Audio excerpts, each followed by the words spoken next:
ডিসপ্রপোর্শনেশন reaction মানে একটা particular species যখন একই সঙ্গে তার একটা অংশ অক্সিডাইজ হচ্ছে আর একটা অংশ রিডিউসড হচ্ছে, সেই রিয়াকশনটাকে বলা হয় ডিসপ্রপোর্শনেশন রিয়াকশন। সেটা কি, আমরা যদি একটা এক্সাম্পল নিই, H2O2, এই রিয়াকশনটা আমাদের খুব পরিচিত রিয়াকশন, যেখানে হাইড্রোজেন পারঅক্সাইড এইভাবে কনভার্টেড হয় ওয়াটার এবং অক্সিজেনে। H2O2, এটাকে আমরা সুবিধার জন্য ভেঙে লিখছি H2O2 প্লাস H2O2। অক্সিডেশন স্টেটের চেঞ্জ ধরে, অক্সিডেশন নাম্বারের চেঞ্জ ধরে আমরা কিন্তু কোনো রিয়াকশনের অক্সিডেশন রিডাকশন বলে থাকি। হাইড্রোজেন পারঅক্সাইডে অক্সিডেশন -1 অক্সিডেশন স্টেট, এখানে অক্সিজেন আছে -2 অক্সিডেশন স্টেটে এবং এখানে আছে 0 অক্সিডেশন স্টেটে। যখন H2O2-র ক্ষেত্রে একটা ফ্র্যাকশন দেখা যাচ্ছে -1 থেকে সেখানে ইনক্রিজ করেছে 0-তে, তার মানে কি অক্সিডেশন স্টেট 1 ইউনিট, অক্সিডেশন স্টেটটা 1 ইউনিট ইনক্রিজ করেছে, that is called oxidation. Whereas এখানে -1 থেকে -2-তে গেছে, এখানে কি হয়েছে -1 থেকে -2, তার মানে অক্সিডেশন স্টেটটা ডিক্রিজ করেছে, তার মানে এই প্রসেসটা হচ্ছে রিডাকশন। অর্থাৎ H2O2 যেখানে একই সঙ্গে একটা অংশ অক্সিডাইজড হচ্ছে আর একটা অংশ রিডিউসড হচ্ছে, এই ধরনের রিয়াকশনকে বলা হয় ডিসপ্রপোর্শনেশন রিয়াকশন। রিয়াকশনের আমরা আরেকটা এক্সাম্পল দেখে নিই। পার্টিকুলার রিয়াকশনে দেখা যাচ্ছে যে NO2, এই স্পিসিসটা একটা চেঞ্জ হচ্ছে NO2 মাইনাসে আর একটা চেঞ্জ হচ্ছে NO3 মাইনাসে।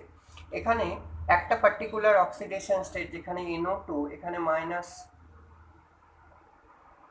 +4 অক্সিডেশন স্টেট আছে নাইট্রোজেনের অক্সিডেশন স্টেট। এখানে নাইট্রোজেনের অক্সিডেশন স্টেটটা কত, এখানে নাইট্রোজেনের অক্সিডেশন স্টেট হচ্ছে +3। কি করে, 2 অক্সিজেনের জন্য 2 দুগুণে 4, এখানে একটা নেগেটিভ চার্জ আছে সেজন্য এখানে নাইট্রোজেন হচ্ছে +3। এখানে নাইট্রেট আয়নে আমরা জানি যে অক্সিডেশন স্টেট হয় +5। তাহলে এখানে NO2 স্পিসিস একটা ফ্র্যাকশন +4 থেকে কনভার্টেড হচ্ছে +5 এবং আরেকটা ফ্র্যাকশন +3 অক্সিডেশন স্টেট, এখানে +4 থেকে +5 যখন হয়েছে তখন this is increase of oxidation number, that is called oxidation, whereas যখন +4 থেকে +3-তে গেছে তার মানে অক্সিডেশন নাম্বার ডিক্রিজ করছে, তখন সেই প্রসেসটা হচ্ছে রিডাকশন। তার মানে NO2 স্পিসিস একই সঙ্গে it gets oxidized and also get reduced, সুতরাং এই রিয়াকশনটাও হচ্ছে ডিসপ্রপোর্শনেশন রিয়াকশন। বলবো সেটা হচ্ছে কম্প্রপোর্শনেশন রিয়াকশন। কম্প্রপোর্শনেশন রিয়াকশন হচ্ছে ডিসপ্রপোর্শনেশন রিয়াকশনের রিভার্স অফ। কি হয় এখানে, কি হয়, একাধিক অক্সিডেশন স্টেটওয়ালা কোনো স্পিসিস, ধরা যাক আমরা একটা এক্সাম্পল নিচ্ছি, সে সিলভার 2+ অ্যান্ড সিলভার সলিড, এখানে কনভার্সনটা এইটা দেখা যাচ্ছে যে এখানে +2 অক্সিডেশন স্টেট, সে +1-এ কনভার্টেড হচ্ছে, আরেকটা যেখানে Ag আছে সেখানে 0 অক্সিডেশন স্টেট, তার মানে দুটো আলাদা আলাদা অক্সিডেশন স্টেট একটা ইন্টারমিডিয়েট অক্সিডেশন স্টেটে কনভার্টেড হচ্ছে, তার মানে +2 থেকে +1-এ যাচ্ছে, আবার 0 অক্সিডেশন স্টেট থেকে +1 অক্সিডেশন স্টেটে যাচ্ছে। এই ধরনের রিয়াকশনকে বলা হয় কম্প্রপোর্শনেশন রিয়াকশন। কম্প্রপোর্শনেশন রিয়াকশনের অন্য যে এক্সাম্পল সেটা এরকম, আর একটা এক্সাম্পল আমরা ব্যবহার করছি। এখানে লেড 0 অক্সিডেশন স্টেট PbO2-তে, এখানে +4 অক্সিডেশন স্টেটে আছে PbSO4, যে চেঞ্জটা হচ্ছে +2, তার মানে +2 হচ্ছে ইন্টারমিডিয়েট অক্সিডেশন স্টেট, 4 থেকে 2-তে যাচ্ছে আবার 0 থেকে 2-তে যাচ্ছে, তার মানে কি একাধিক জারণ অবস্থার স্পিসিস একটা ইন্টারমিডিয়েট অক্সিডেশন স্টেটওয়ালা স্পিসিসে কনভার্টেড হচ্ছে। এই ধরনের রিয়াকশনকে বলা হয় কম্প্রপোর্শনেশন রিয়াকশন। এখানে প্রিভিয়াস ইয়ারের নিটের একটা কোশ্চেন আমি নিয়ে এসেছি, which of the following reactions are disproportionation reactions. এখানে 4টি রিয়াকশন বলে দেওয়া হয়েছে এবং তাদের মধ্যে আইডেন্টিফাই করতে হবে, select the correct option from the following. এখানে কম্বিনেশনগুলোর মধ্যে একটা এমসিকিউ টাইপের কোশ্চেন, সেখান থেকে আমরা সেই কনক্লুশনটা, সঠিক উত্তরটা বের করব। প্রথম যে রিয়াকশনটা আমরা দেখতে পাচ্ছি, যেখানে দেখা যাচ্ছে যে +1 অক্সিডেশন স্টেট, সেখানে একটা যাচ্ছে 2 তে, একটা 0 তে। তার মানে একটা অক্সিডেশন, একই সঙ্গে অক্সিডেশন হচ্ছে, আবার একটা রিডাকশন হয়েছে। সুতরাং এই যে রিয়াকশনটা, এটা অবশ্যই এটা হচ্ছে ডিসপ্রপোর্শনেশন রিয়াকশন।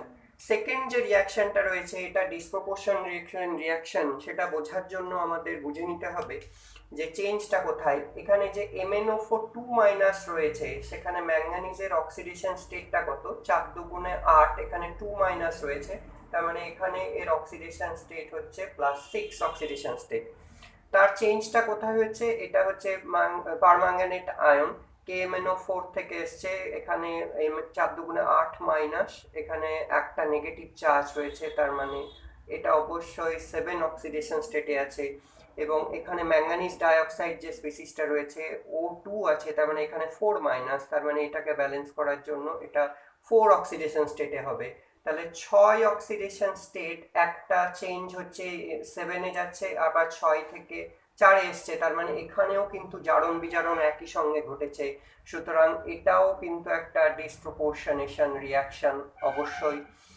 এবার দেখা যাক নেক্সট যে অপশন রয়েছে, সেই অপশনে কিভাবে আমরা পাবো। এখানে KMnO4 রয়েছে, পারম্যাঙ্গানেট আয়ন, এর আগেই আমরা বলেছি এটা 7 অক্সিডেশন স্টেট। এই 7 অক্সিডেশন স্টেট, এখানে হয়েছে ম্যাঙ্গানেট আয়ন K2MnO4, এখানেও আমার 4 দুগুণে 8-, এখানে +2, তার মানে এই অক্সিডেশন স্টেটটা হচ্ছে +6, এখানে +4 অক্সিডেশন স্টেট MnO2-তে। সুতরাং দেখতে পাওয়া যাচ্ছে যে 7 থেকে 6-এ এটা যেটা হয়েছে, সেটা হচ্ছে 7 থেকে 6-এ গিয়েছে, তার মানে রিডাকশন হয়েছে। আবার 7 থেকে এখানে আবার 4-এ গেছে, সেটাও কিন্তু দেখা যাচ্ছে রিডাকশনই হয়েছে। সুতরাং 7টার চেঞ্জটা কিন্তু, এটা হাইয়েস্ট অক্সিডেশন স্টেট, এটার অক্সিডেশন হওয়ার কিন্তু পসিবিলিটি নেই। সুতরাং এটাকে ডিসপ্রপোর্শনেশন বলবো না। KMnO4, এই যে নেক্সট যে রিয়াকশনটা আমরা দেখতে পাচ্ছি, সেখানে দেখা যাচ্ছে MnO4-, তার মানে এখানেও 7 অক্সিডেশন স্টেট রয়েছে, এখানে দেখা যাচ্ছে 2 অক্সিডেশন স্টেটে রয়েছে Mn2+, এবং সেটা আলটিমেটলি কনভার্টেড হয়েছে MnO2, তার মানে এখানে +4 অক্সিডেশন স্টেট, তার মানে যেটা দুটো জারণ অবস্থায় থাকা স্পিসিস একটা ইন্টারমিডিয়েট স্পিসিসে গেছে। সুতরাং অপশন ডি-তে যে এই যে ডি টাইপের যে রিয়াকশন, এটা কিন্তু ডিসপ্রপোর্শনেশন নয়, এটা কমপ্রপোর্শনেশন রিয়াকশন। সুতরাং আমরা এখান থেকে দেখতে পাচ্ছি যে ডিসপ্রপোর্শনেশন রিয়াকশন কিন্তু অল্টারনেটিভ যেটা দেখা যাচ্ছে A and B অনলি, এটাই উত্তর হবে।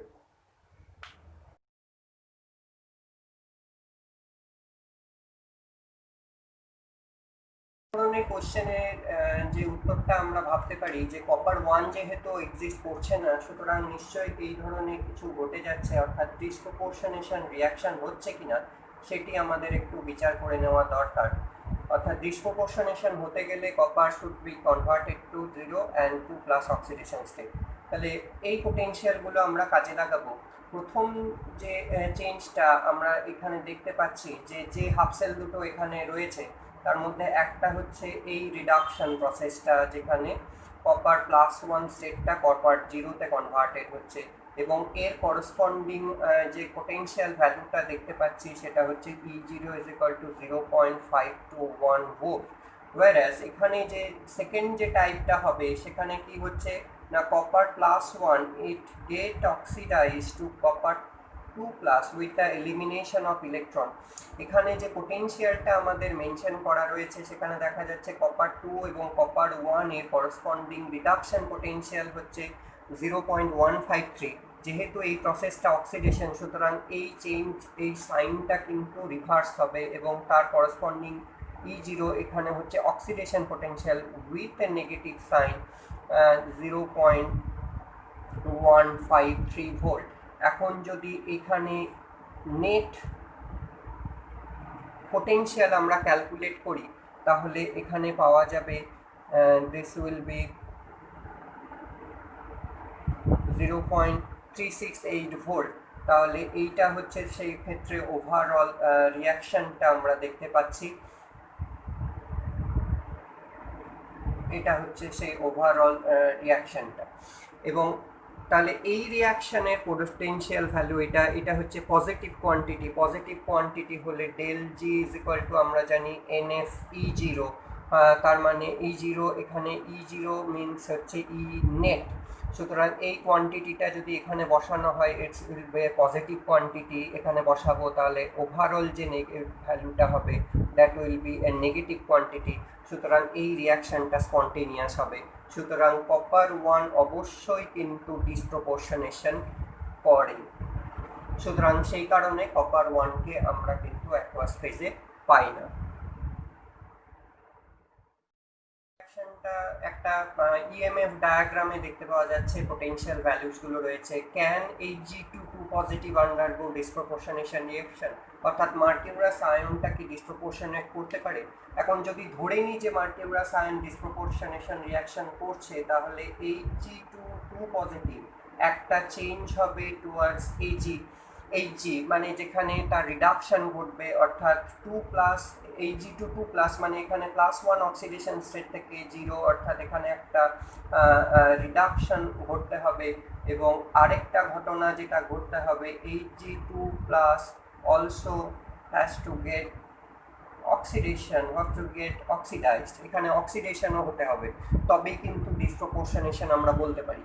এখন যে পোটেনশিয়াল ভ্যালুসগুলো রয়েছে এটার করসপন্ডিং E0 ভ্যালু আমরা দেখতে পাচ্ছি Hg2 পজিটিভ H0, এই যে চেঞ্জটা দেখতে পাচ্ছি সেটা হচ্ছে 0.769 ভোল্ট।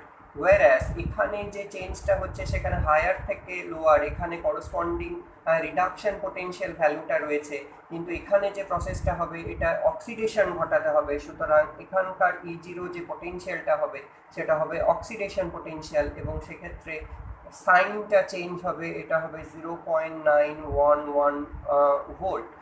এবার এটা যদি ওভারঅল আমরা রিয়াকশন, এটা যদি ই নেট পোটেনশিয়াল বের করি তাহলে কিন্তু এটার থেকে নেগেটিভ ভ্যালু আসবে, এবং এই ভ্যালুটা হবে 0.142 ভোল্ট।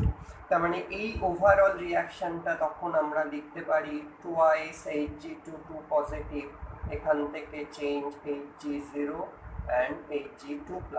তাহলে এই পার্টিকুলার রিয়াকশনের net potential value is with a negative sign, তাহলে এটার corresponding del G is equal to -NFE net. এখন যদি এই পোটেনশিয়াল ভ্যালুতে আমরা নেগেটিভ ভ্যালুটা বসাই তাহলে ওভারঅল যে ভ্যালুটা হবে সেটা একটা পজিটিভ ভ্যালু হবে, তার মানে এই রিয়াকশনটা স্পন্টেনিয়াস হবে না। সুতরাং এই ডিসপ্রপোর্শনেশন রিয়াকশনটা মার্কারি করতে পারবে না, সুতরাং এই রিয়াকশনটা হয় না।